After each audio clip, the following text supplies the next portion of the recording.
Apocalipse capítulo 2, versículo 18. E ao anjo da igreja de Tiatira escreve: isto diz o Filho de Deus, que tem os seus olhos como chama de fogo, e os pés semelhante ao latão reluzente. Eu conheço as tuas obras, o teu amor, o teu serviço, a tua fé e a tua paciência, e as tuas últimas obras são mais do que as primeiras. Mas eu tenho contra ti que tolera Jezabel, mulher que se diz profetiza, ensinar a enganar aos meus servos, para que se prostituam e comam de sacrifícios da idolatria. Eu dei-lhes tempo para que se arrependesse da sua fornicação, mas não se arrependeu. Eis que a porei numa cama, e sobre os que adulteram com ela virá grande tribulação, se não se arrependerem das suas obras. E ferirei de morte a seus filhos, e todas as igrejas saberão que eu sou aquele que sonda os rins e os corações, e darei a cada um de vós segundo as vossas obras. Mas eu vos digo a vós e aos restantes que estão em Tiatira, e a todos quantos não têm esta doutrina, e não conheceram, como dizem, as profundezas de Satanás, outra carga não vos porei, mas o que tendes, retenham até que eu venha. E ao que vencer e guardar até o fim as minhas obras, eu lhe darei poder sobre as nações, e com vara de ferro as regerá, e serão quebrantadas como vasos de oleiro, como também recebi de meu Pai, e dar-lhe-ei a estrela da manhã. Quem tem ouvidos, ouça que o Espírito diz às igrejas. Oremos ao Senhor. Soberano Deus, maravilhoso, eterno, amado Pai, ó Deus tremendo, nesta noite, Pai, estamos na Tua casa, meu Deus, estamos aqui felizes, estamos alegres, ó Pai, e queremos, ó Pai amado, mais de Ti, queremos, ó Pai amado, ó Senhor, ouvir a Tua voz mais e mais. Eu sei que Tu falaste através, certamente sim, das orações, dos louvores, ó Pai, e queremos agora uma vez mais ouvir a Tua voz, através, ó Pai, da Tua mensagem, através da Tua palavra, meu Deus, que transforma, a Tua palavra, meu Deus amado, que nos preenche, a Tua palavra que penetra no profundo e traz ali transformação, e traz ali renovo, e traz saúde. Esta palavra tem saúde para nós, esta palavra é vida, esta palavra é digna de toda aceitação, digna de toda reverência. Esta palavra, Pai, a qual, meu Deus, será ministrada neste momento, eu peço a Ti, Senhor, vai trabalhando em nosso favor, vai trabalhando em nosso meio, vai trabalhando por intermédio das nossas vidas, e usa nesta noite, Pai. Pai querido, olha este irmão que veio nesta noite clamando pela providência, olha esta irmã que veio nesta noite clamando pelo milagre. Oh, Rabadacanta, Labaxai. Deus tremendo, envia a cura divina neste momento, derrama da Tua glória em nossas vidas, meu Deus, derrama do Teu poder, da Tua unção, a unção que liberta, a unção que cura, a unção que restaura, a unção que fortifica, a unção que fortalece. Derrama do Teu poder, derrama do Teu poder.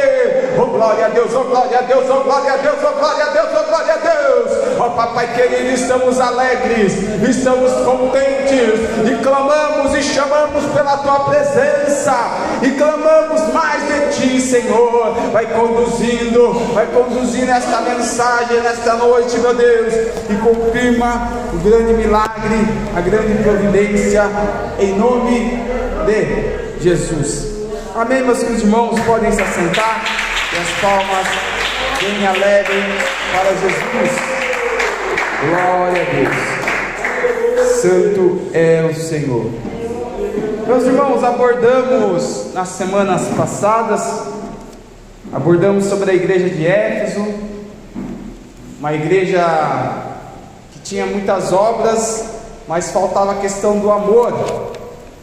Abordamos acerca da igreja de Esmirna, a igreja mártir, a qual havia muitos ali que estavam correndo o risco de morrer, mas o Senhor trouxe mensagem de esperança para aquela igreja permanecer firme.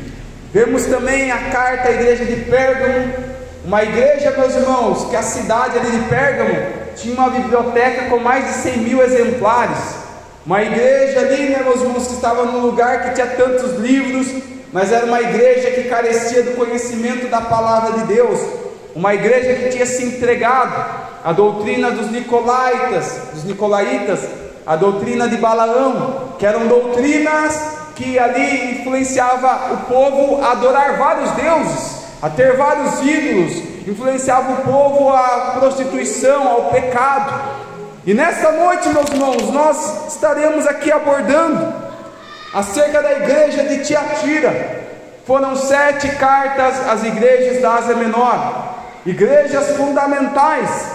E a cada igreja, meus irmãos, podemos ver que o Senhor tinha algo a qual nós podemos, nos dias atuais, tomar para a nossa vida e refletir no que nós precisamos melhorar.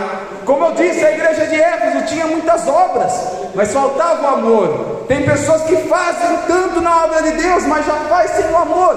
Então tem mensagem para todos nós, tem mensagem para cada um, aleluia. Se formos ali abordar a cada uma das cartas das igrejas da Ásia Menor, e nesta noite, abordando acerca da igreja de Tiatira, não se sabe quem que fundou esta igreja, mas possivelmente Lídia, que se tornou uma discípula do Senhor. Alguns dizem que possivelmente foi ela que fundou a igreja lá em Tiatira. E Jesus, é interessante que ele começa escrevendo esta carta, ele manda, melhor dizendo, manda João escrever esta carta à igreja de Tiatira, e ele começa dizendo: isto diz o Filho de Deus, aleluia, que tem os olhos como chama de fogo e os pés semelhantes ao latão reluzente. Aqui Jesus, meus irmãos, ele já toma o título para si como Filho de Deus. Aqui ele se intitula o Filho de Deus. E aqui ele está falando, se ele é Filho de Deus, Deus é santo, Deus é divino. Então Jesus está falando que ele também é Deus, que ele também é divino. O mesmo poder que o Deus Pai tem, ele tem. E vemos seitas que tentam negar a divindade de Cristo. Alguns dizem: não, eu realmente creio que Jesus veio nesta terra, mas foi apenas um profeta. Outros até negam a existência de Jesus. E ali alguns até falam: não, eu creio que ele tem poderes, mas ele é inferior ao Deus Pai. E vemos as diversas seitas, cada uma do seu jeito. Mas se nós formos à luz da palavra de Deus, nós teremos a revelação do correto. Porque não vale, não importa o que eu acho. Às vezes eu posso achar isso ou aquilo, mas o que importa é o que a palavra diz.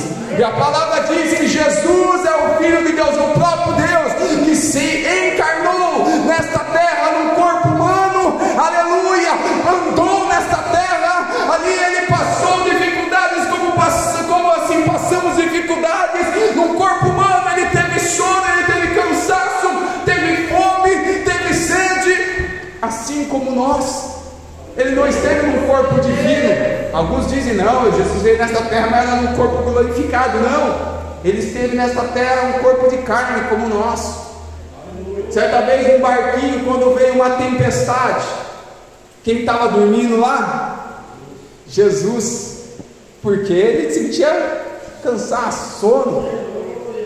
Certa vez Jesus, ele manda Pedro dar ali peixe para ele comer, um favo de mel.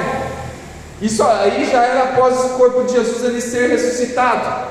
Aí acharam que Jesus ali estava num corpo ali como se fosse um fantasma, mas Jesus estava falando: não, eu estou no corpo de carne.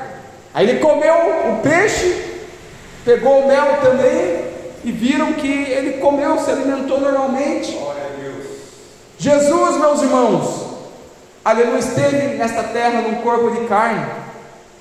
Ele sendo Deus, a palavra diz em Filipenses que ele não teve por usurpação ser igual a Deus, mas nesta terra ele se esvaziou de si, se sujeitou ao Deus Pai, e vemos que em tudo tudo ele orava ao Pai, em tudo ele ali atribuía ao Deus Pai, porque nessa terra ele se sujeitou ao Deus Pai, se esvaziou de si mesmo. Ele não precisava disso, mas por que ele fez isso, irmão Elton? Para que eu e você pudesse estar nesta noite dando graças a Ele, pelo privilégio de Ele ter morrido na cruz do Calvário por nós. Porque Ele fez tudo isso. Ele estava lá no céu, na mil maravilha, ali naquela glória, naquele algo maravilhoso, porque Ele veio nessa terra cheio de pessoas ingratas, porque Ele veio nessa terra morrer por muitos que não dariam valor, os próprios seus, os judeus o rejeitaram, mas porque Ele veio nessa terra, porque Ele sabia que haveria pessoas que ouviriam a mensagem do Evangelho, como você que está aqui nesta noite, ouviria essa mensagem e receberia Jesus em teu coração.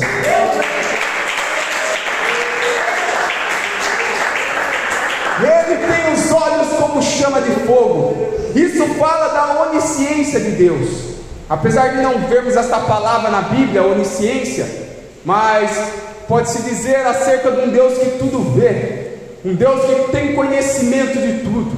Ele conhece o meu, o teu deitado, o teu levantado, o nosso caminhar, por onde andamos. E eu tenho algo maravilhoso e algo também complicado para alguns. Um Deus que conhece o nosso levantar, o nosso deitar, o nosso caminhar, por onde andamos. Para o servo de Deus é maravilha, porque aonde passamos Ele está conosco.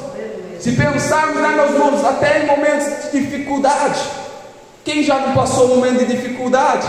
Às vezes você se encontra num momento que você está, às vezes, indo para casa, tendo que passar por um lugar perigoso, se encontra, às vezes, numa situação difícil, mas quando nós refletimos, entendemos que o Senhor está conosco, que Ele está com os olhos dEle como chama de fogo nos contemplando, aí nós sentimos a segurança. No momento da dificuldade, quando você está orando no teu quarto, tem lágrimas, aí você lembra que os olhos do Senhor estão sobre ti. No momento que você não sabe o que fazer, que está desempregado, você lembra que os olhos do Senhor estão sobre ti, e Ele só está esperando você clamar, falar com Ele, para Ele enviar providência para ti. Ele sabe do nosso passado, do nosso presente e do nosso futuro. Um psicólogo, quando uma pessoa começa um tratamento, uma terapia com um psicólogo, ele vai ter que ir ali falando, sessão após sessão com o paciente, e puxando o passado.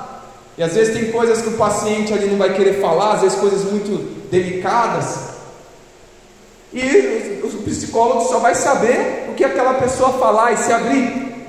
Agora Deus, meus irmãos, sabe tudo de nós, tudo.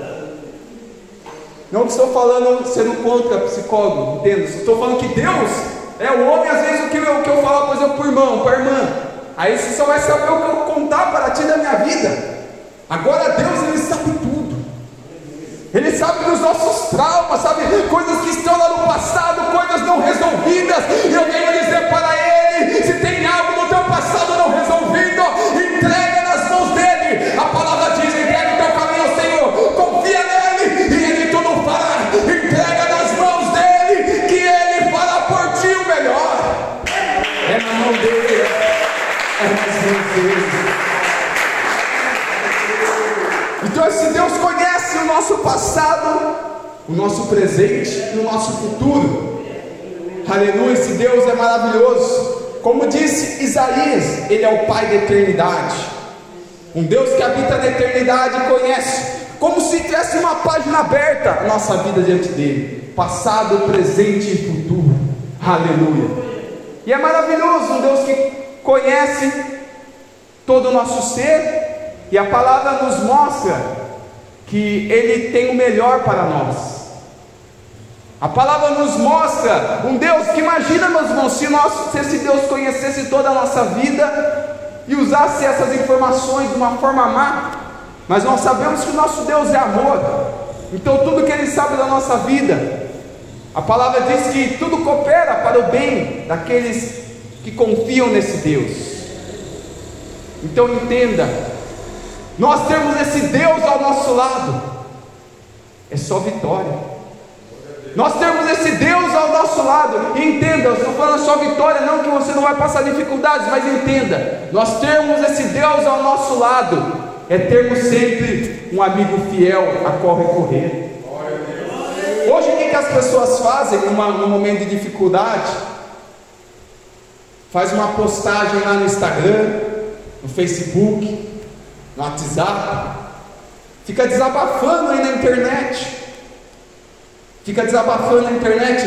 E na internet, meus irmãos, às vezes a gente tem Facebook aí, tem, sei lá, 2.000 amigos lá adicionados, mas amigo mesmo, tem pessoa que a gente nem conhece, e muitos não querem o nosso bem. Infelizmente é o que nós vemos nesse mundo. Homens maus, que nem ontem mesmo hackearam ali o Instagram da minha namorada, e ali usaram ali, se passaram por ela para tentar enganar os parentes dela para conseguir dinheiro. Tem que ver a maldade do homem, né? Usar no perfil, se passar pela outra pessoa. E tem pessoas que ficam se abrindo na internet e acham que todo mundo é amigo na internet, mas se abra com Deus. Tem algum problema? Fale com Deus, que Deus ele tem providência para nós. Os olhos como chama de fogo, ele contempla tudo. E para o servo fiel isso é bom, aleluia. Mas para quem está fazendo coisa errada, isso é ruim. Porque a gente vê, meus irmãos, tantas pessoas que fazem coisas nas escondidas. Não, o pastor não está vendo, não, o membro não está vendo, o irmão a irmã não está vendo, mas Deus ele está vendo tudo. Aonde nós estivermos, seja na padaria, seja no mercado, aonde for. Ei, calabachai, aonde nós estivermos, ele está contemplando a nossa vida. O que nós temos feito quando não estamos diante do nosso pastor, diante dos membros, quando não estamos diante do irmão, quando estamos no oculto, quando estamos na internet, ali atrás do computador, o que nós estamos vendo, o que nós estamos fazendo. Eu venho dizer para ti, os olhos dele, ai, candaraché, estão contemplando a minha e a tua vida. Por isso é necessário nós vigiarmos.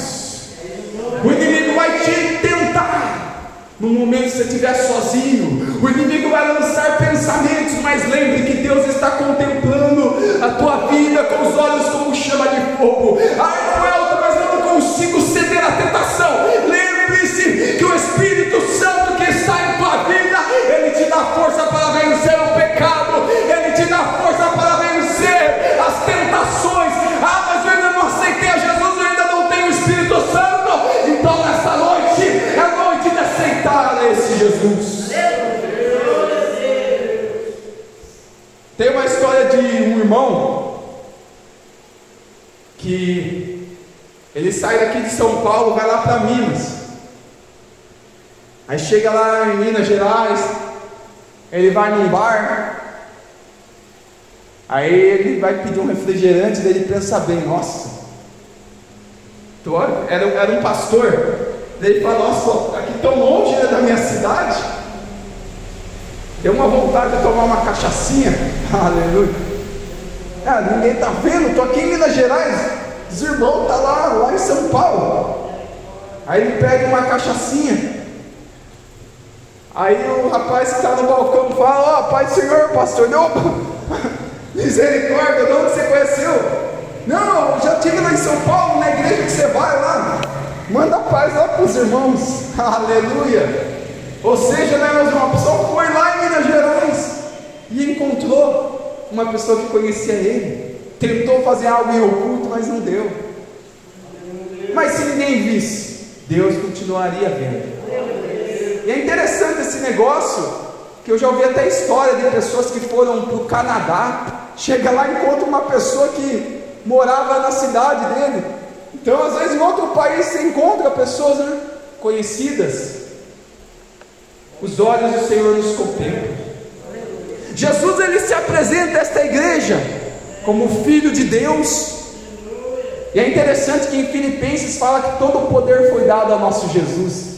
Olha que Deus tremendo que nós servimos, meus irmãos. Olha todo o principado, toda a autoridade, todos os reis, tudo está aos pés de Jesus, embaixo dos pés de Jesus. Tudo está embaixo dos pés de Jesus. Seja os mais famosos que tiver, as grandes autoridades, seja presidentes, tudo está aos pés, embaixo dos pés de Jesus. Jesus tem a autoridade máxima, todo o poder foi dado a Ele. É esse Deus que você serve, é esse Deus que nós servimos. Jesus, meus irmãos, Ele diz que conhece as obras daquela igreja, uma igreja que tinha amor, tinha paciência.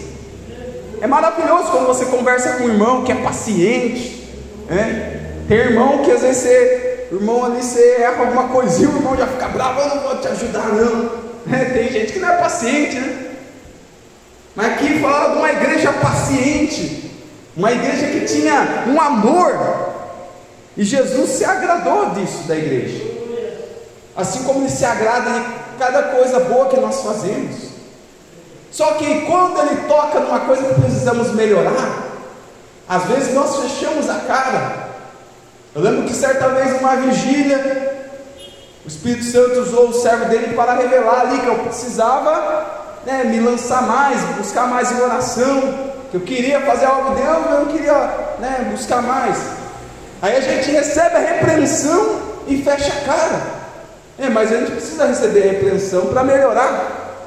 Igual, não sei se eu já contei para os irmãos, que eu lembro uma certa vez também, a gente é falho também, e uma certa vez, eu lembro no início da minha caminhada, estava meio frustrado com algumas coisas, passando a prova, aí eu entrei com a cara fechada na igreja, fica até de exemplo aí para os irmãos, para nós, para todos nós, aquele dia que a gente chega ali, não, hoje eu não estou bom, não vou nem dar glória a Deus. E eu fiz isso nesse culto, sentei lá na cadeira e fiquei, não abri a boca para glorificar a Deus. E o principal intuito que nós estamos unidos na casa de Deus é o quê? Para glorificar Ele, para adorar Ele, unirmos a nossa fé e orarmos a meus irmãos, porque juntos somos mais fortes. E enfim, daí eu não glorifiquei, os irmãos também estavam daquele jeito no culto. Aí Deus usou uma jovem para dizer: olha, vocês querem vitória, mas vocês não dão glória a Deus para mim, né? Ficam com a cara fechada no culto, nem prestam uma adoração para mim. Mas que eu levei ali naquele momento uma paulada na minha cabeça, e ali recebi a repreensão do Senhor. E o Senhor repreende, a palavra diz, a todos quanto Ele ama. Se você tem recebido a repreensão, às vezes naquele momento nós não gostamos, mas recebe, mesmo ali sem gostar, recebe a repreensão do Senhor, porque isso vai fazer o bem. Nós vemos às vezes, meus irmãos, no trabalho, a pessoa quer receber, às vezes recebe um feedback, ou seja, um retorno ali do serviço, você precisa melhorar aqui, a pessoa recebe. Às vezes em tanto lugar, na escola, você precisa melhorar essa lição, num trabalho, precisa melhorar aqui, a pessoa recebe. Aí quando Deus está falando na igreja, a pessoa não quer receber, precisa melhorar mais aqui e tal. Mas o Senhor está falando conosco nesta noite. Aleluia, Santo Senhor.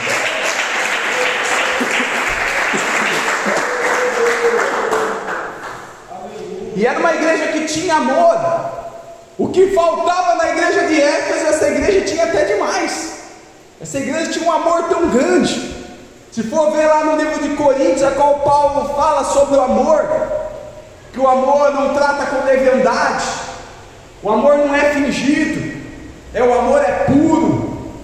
Essa igreja aqui, meus irmãos, de Tiatira, praticava o amor certinho. Você olhava e falava: olha que igreja amorosa. Só que por um lado era muito amorosa, mas por outro lado tolerava o pecado. O nosso Deus, a palavra nos mostra, Deus é amor, conforme o apóstolo João disse, Deus é amor. Mas a palavra mostra que o mesmo Deus de amor é um Deus de justiça. Não podemos separar as coisas. Deus não vai fazer um peneirão lá no grande dia, não, vem aqui, vamos entrar no céu, não, eu ainda não aceitei Jesus, não, eu estava só brincando, pode entrar no céu mesmo sem aceitar Jesus. Aí os salvos ficam olhando: nossa, mas tanto que eu batalhei, né? Em oração, o rapaz nem aceitou Jesus, está entrando no céu. Aí Jesus olha e fala: não, mas você se esforçou porque quis ver em todo mundo. Não vai ser assim no céu, não. Porque se Deus fizesse assim, não, só amor, pode entrar todo mundo. Deus está estaria indo contra uma própria natureza dele, que é a justiça, ou melhor dizendo, um próprio atributo dele, da natureza dele. O mesmo Deus que tem um atributo amor, tem um atributo justiça, e não pode conflitar. Por isso, meus irmãos, que quando o homem pecou, Deus teve que fazer esse plano de enviar Jesus na terra. Não dava para Deus fazer o jeitinho brasileiro, não, vamos passar o pano aqui, você comeu esse fruto proibido, mas deixa eu jogar embaixo do pano esse fruto, está tudo certo. Deus não podia fazer isso, porque Deus é justo. Então Deus faz o plano, envia o seu filho para derramar o sangue puro, porque não tem perdão de pecado se não tiver derramamento de sangue. Então Jesus derrama o sangue dele na cruz do Calvário, uma vez só, para perdoar todos os nossos pecados, porque esse sangue tem poder. E hoje a palavra nos diz em Hebreus que nós temos ousadia para entrar no santuário, ou seja, para entrar diante da presença de Deus. Nós temos esta ousadia por causa do quê? Por causa do sangue derramado na cruz do Calvário. Este sangue da nova aliança, este sangue que nos purifica.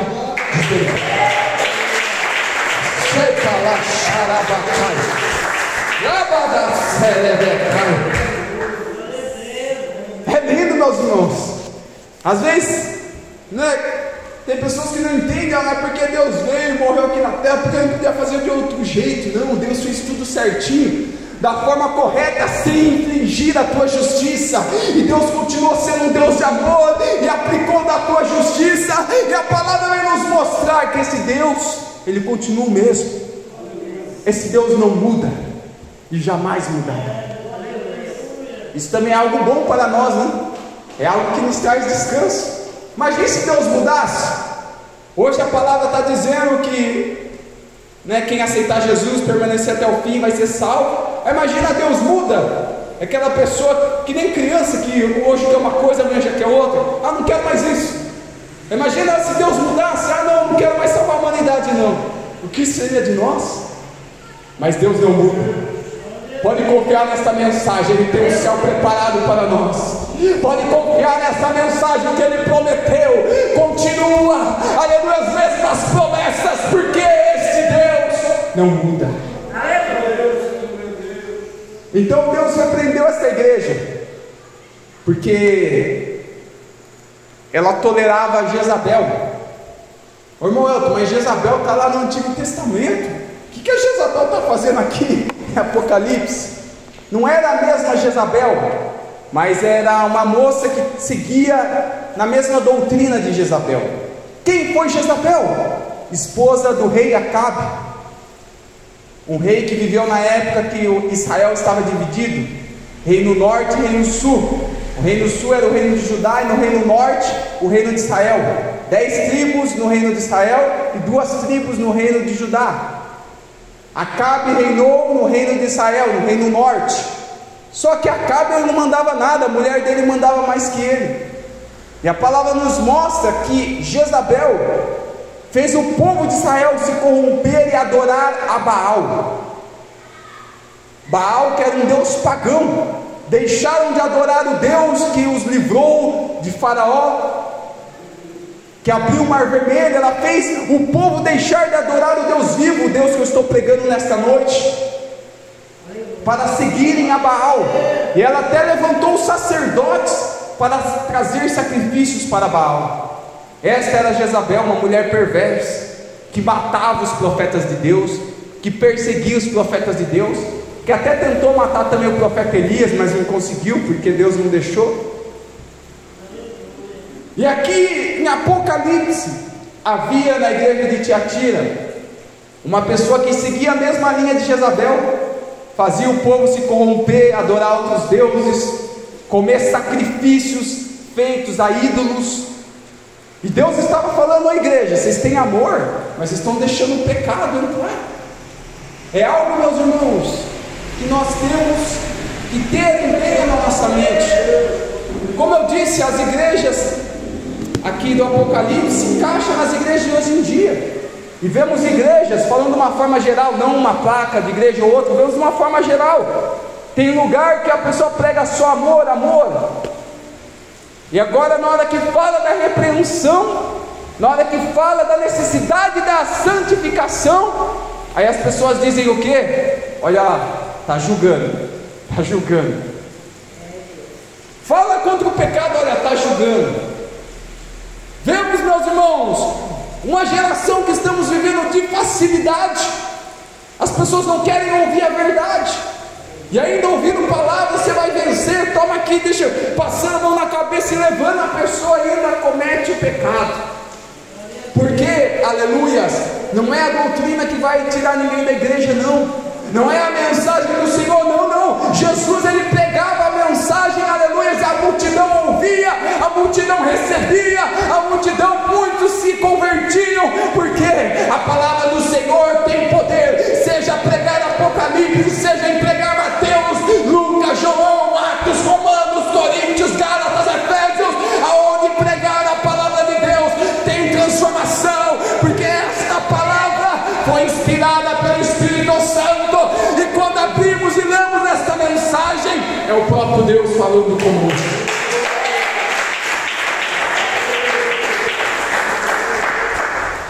Pega algum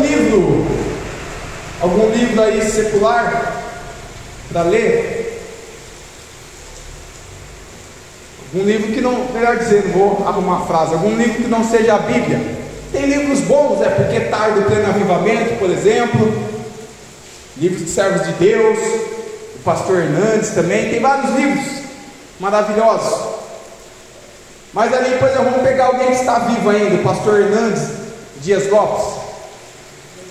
Não vai ter como você ler o livro com ele do seu lado, né? Algum livro que você for ler, o autor não vai estar do seu lado, a não ser que você conheceu o autor e falar, vamos lá em casa, lá tomar um café, jantar, e eu quero que você leia junto comigo, do meu lado aí, o seu livro. Só nesses casos assim. E aqueles autores que já morreram, como por exemplo Billy Graham escreveu vários livros maravilhosos, ele já faleceu. Então você não vai ter o autor do seu lado. Agora a Bíblia é o único livro que sempre que a gente lê, o autor está do nosso lado. Aleluia. Ah, mas Moisés, que escreveu o Pentateuco, né? Gênesis, Êxodo, Levítico, Número, Deuteronômio, Moisés não está vivo, irmão, ele que escreveu. E o livro de Samuel, 1 Samuel, Samuel não está vivo. E os evangelhos de Mateus, Marcos e Lucas e João, eles não estão vivos. Eles escreveram, mas foram inspirados pelo Espírito Santo.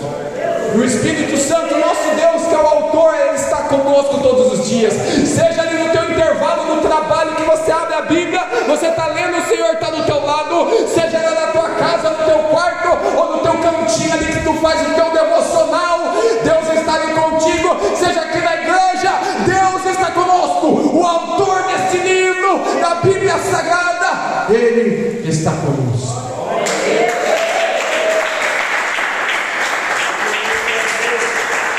Jesus, ele traz uma repreensão para esta igreja. Ele traz uma repreensão para aqueles que seguiam esta doutrina de Jezabel e que se prostituíam e comiam do sacrifício dos ídolos. Animais sacrificados aos ídolos, eles comiam daquela comida sacrificada a ídolos. Deus veio com uma sentença que haveria juízo, haveria justiça sobre aqueles que permanecessem naquela vida. E tanto para aquela profetisa que tinha a mesma doutrina de Jezabel, haveria a sentença. Vemos, meus irmãos, que tem pessoas que, aleluia, brincam com Deus, falam, Deus é amor, Deus não faz nada. Mas Deus, meus irmãos, é um Deus longânimo. Por isso que a pessoa não vê, a pessoa às vezes blasfema contra Deus hoje e não vê nada acontecer, porque Deus é longânimo. Você acha, Deus está lá no trono dele? Quando Satanás se rebelou contra Deus ficou lá no trono dele, ele nem se levantou do trono dele, só mandou os anjos guerrear lá. Os anjos clamaram pelo sangue de Jesus e Satanás caiu por terra. Então Deus é tranquilo, Deus é longânimo. Deus só fica olhando, e o homem lá blasfemando e falando contra Deus e bagunçando. Mas na hora que Deus vai agir, meu Deus, aí que saia da frente, né? Na hora que Deus se levanta. Tem casos de homens da história que desafiaram a Deus. Por exemplo, um homem lá, não sei se é o capitão do Titanic, que falou: esse navio nem Deus afunda. Olha só a mente do rapaz. Não, esse navio nem Deus afunda. O Titanic está lá no fundo do mar lá, afundou. Cazuza, famoso aí do rock, que muitos até hoje têm como ídolos. Quando eu não servia a Cristo, até eu escutava dessas músicas, mas Cristo me libertou. E Cazuza, num certo show, ele traga um cigarro de maconha, sopra a fumaça para o ar e fala: Deus, essa é para você. Olha a situação que ele morreu com um câncer tão terrível.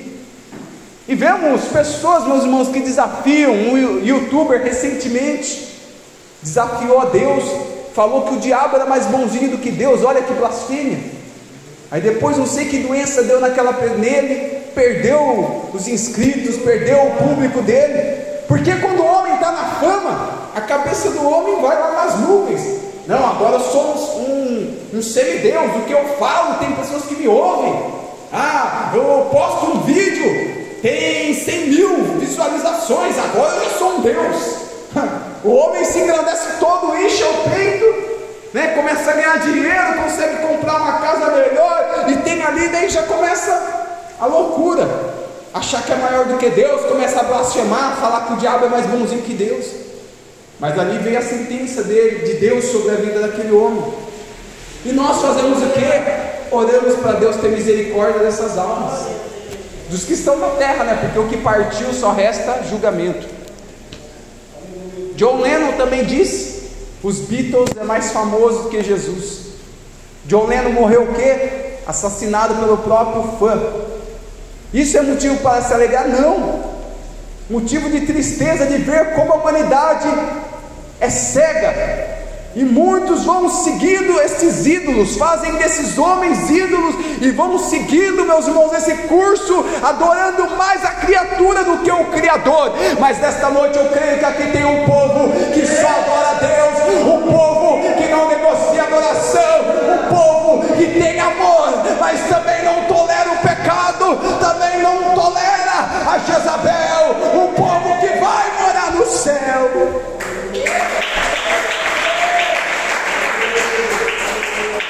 Um povo que vai morar no céu. A esse povo, meus irmãos, o Senhor, a nós, o Senhor promete nos dar autoridade. O Senhor promete-nos que nós teremos um lugar de honra juntamente com Cristo. Nós reinaremos juntamente com o nosso Jesus. Teremos uma comunhão estreita. Seremos irmãos uns dos outros. Aqui a gente está naquele ensaio, mas lá vai ser uma comunhão total. Irmãos uns dos outros. E viveremos para todos sempre com o nosso Deus. Persevere. Persevere, meu irmão. Persevere, minha irmã. Já para finalizar, versículo 29 vem nos dizer: quem tem ouvidos, ouça o que o Espírito diz às igrejas. Como foi trazido nessa mensagem, o que o Senhor fala aos nossos corações em momentos é algo que às vezes falo: nossa, que mensagem pesada. Às vezes até fazemos careta. Essa mensagem tocou no profundo do meu ser. Mas a mensagem diz: quem tem ouvidos, ouça o que o Espírito diz às igrejas. É algo para refletirmos, ruminarmos. É um termo que às vezes costuma se usar. O que é a ação de ruminar? O boi, quando ele pega o capim, ele não engole o capim, né? Ele fica ruminando, mastigando ali por um bom tempo. Nós ruminarmos a palavra de Deus, irmos para a nossa casa refletindo: Senhor, né? Será que eu preciso melhorar nisso, Senhor? Será que eu estou praticando do amor, mas estou deixando o pecado entrar? Então é algo para a gente ir ruminando e refletindo. Não só a mensagem de hoje, mas toda a mensagem dos cultos que ouvimos, meus irmãos. É algo para refletirmos e falarmos: Senhor, o que eu preciso melhorar? Interessante que quando eu vim para a presença de Deus, Eu achava que não mato, não roubo, né, não faço mal para ninguém, achava santo. Aí o Senhor toca no coração da gente, a gente se arrepende. Quanto mais a gente vai se aproximando de Deus, mais a gente vai sentindo as nossas misérias. Meu Deus, tem misericórdia de mim. A gente vai se aproximando mais de Deus. Meu Deus, como eu sou pecador, purifica-nos. Então quanto mais nós nos aproximamos de Deus, mais nós sentimos as nossas misérias. Isaías, no capítulo 1 a seguir, ele estava ali profetizando contra o povo: você isso, você aquilo, se arrepende. Mas no capítulo 6, quando ele tem um encontro com Deus, aí ele olha para si. Primeiro ele estava olhando para o povo: está pecado, pecado, pecado. Mas no capítulo 6 de Isaías, que Isaías vê Deus no seu trono ali, aquela visão gloriosa, aí Isaías olha para si mesmo e fala: meu Deus, sou homem pecador, eu vou morrer agora. Eu vi o Deus lá no trono dele, agora eu vou morrer. Porque ele chegou próximo de Deus. E quando chegamos próximo de Deus, a luz de Deus bate em nós, e nós vemos as nossas misérias. Como certa vez uma irmã disse, que ela foi bater a luz num canto da cozinha dela, para limpar. É um canto que não, na verdade o esposo dela foi colocar iluminação num canto da cozinha. Aí no que colocou uma luz lá, ela viu que a parede estava muito suja, que antes não tinha luz, ela não conseguia ver direito, não limpava lá. Aí na hora que colocou a luz lá no canto, ela pôde ver como estava sujo aquele canto. Quando a luz de Deus bate em nós, mostra toda a sujeira, tudo que está em nós. Mas o bom é que o Senhor mostra, mas Ele é o mesmo Deus que purifica, o mesmo Deus que limpa. Ele não é o Deus que fala: você está em pecado, está sujo, vai perecer. Não, Ele é o Deus que nos mostra que nós estamos em pecado, mas é o mesmo Deus que traz a solução. O sangue de Cristo que vos purifica de todo o pecado. Essa é a solução para nós, essa é a solução para a humanidade, para ser livre do pecado. É o sangue de Jesus Cristo. Aleluia.